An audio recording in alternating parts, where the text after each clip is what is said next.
Ceremony this evening. We again extend honor to those of you who have served our nation. Our nation has done over the years a pretty good job of celebrating and those who fought in our wars, World War II, the greatest generation, who had literally saved the globe from tyranny and preserved democracy. When it came to the Vietnam era, we didn't do very well at recognizing those who served in Vietnam. Since then, we have done better in acknowledging that. Today, we're going to correct something that should have been done 46 years ago in recognizing Gerald McGinnis, the award that he should have received during the Vietnam era.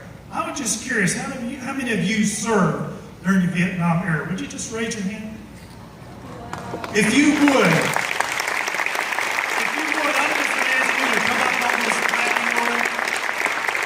and stand behind Gerald.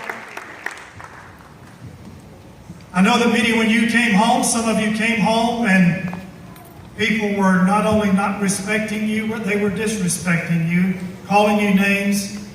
And it breaks my heart, it breaks the hearts of many Americans today.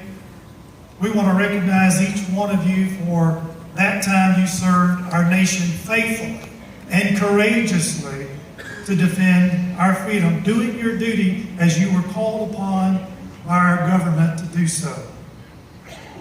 We want to recognize this one special award for Gerald McGinnis. It's 46 years late, as I mentioned, but I want to read to you, and I want to just put you on notice as I read the narrative that supports this award of valor.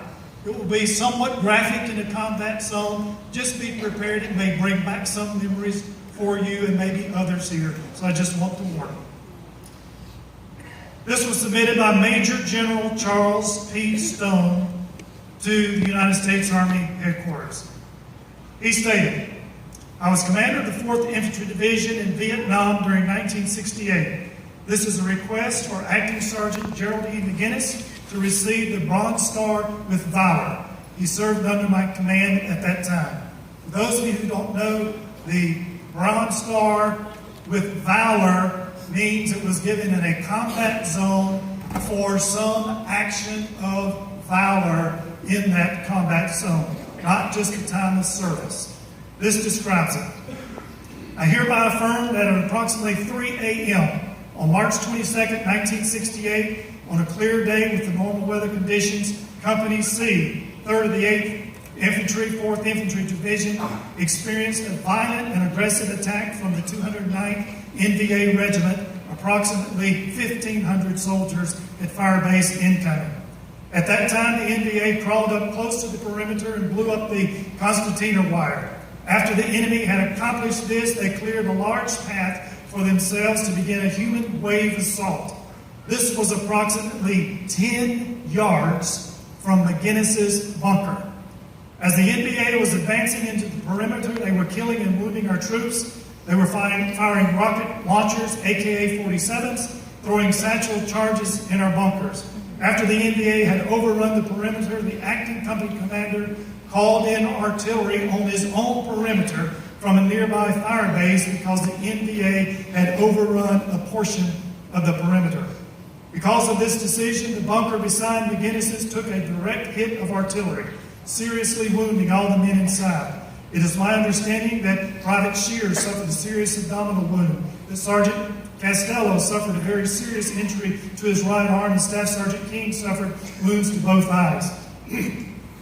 Staff Sergeant King's head was wrapped immediately with pressor bandage and was unable to see for the rest of the battle. Sergeant Costello was attended to and was no longer capable to resist the enemy. Private Shears was rapidly losing blood and was moving quickly towards death. All three were placed in McGinnis's bunker. At that time, Staff Sergeant King and Sergeant Costello were placed in the rear of McGinnis's bunker to protect them from the line of fire. Because of his critical condition, Private Shears was laid at McGinnis's feet and hooked to an IV bag which hung on McGinnis's pistol belt for life support for the next 4 to 5 hours. The bunker the soldiers were carried out of was totally destroyed. Also, a couple of bunkers over from them was a bunker that the NVA had initially totally destroyed at the beginning of the battle and all the soldiers in that bunker were killed. This left access for the NVA to overrun a portion of the perimeter. It made a large section of the perimeter open and susceptible to being completely overrun. Therefore, McGinnis's bunker became vital to the success of the battle. If the bunker that McGinnis was manning had fallen to the enemy, a major part of the perimeter could have fallen into enemy hands. Shears, King, and Costello would have been killed that morning because they had no way of defending themselves.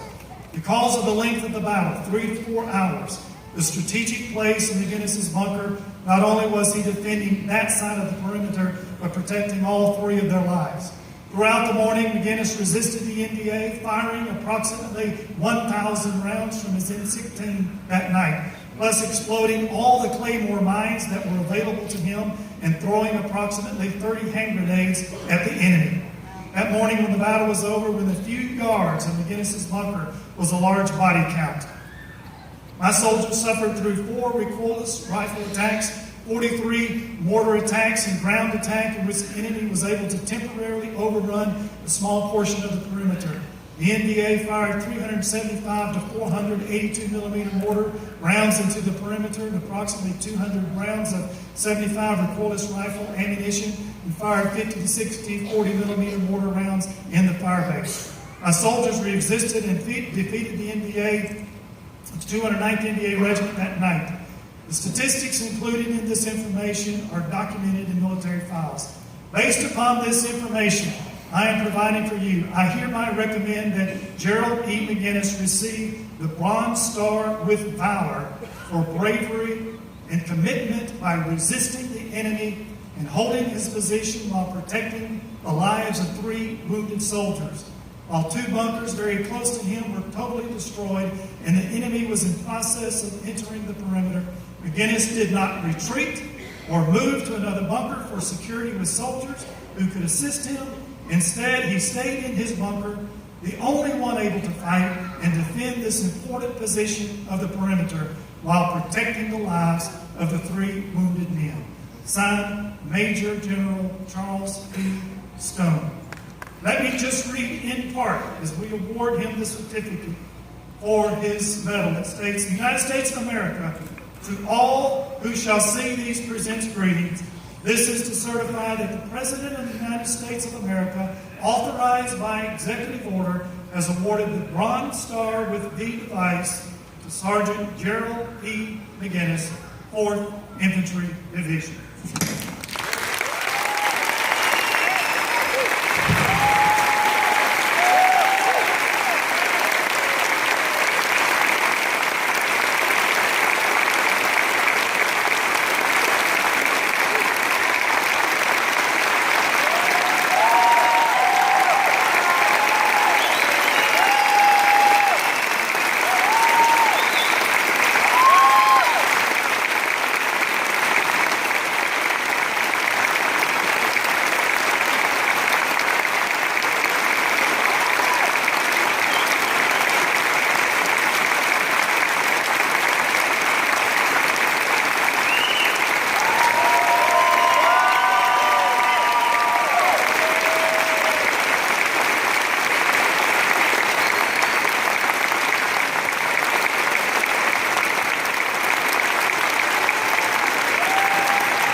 Just remain standing, if you will, for a moment while these gentlemen are standing here on the platform.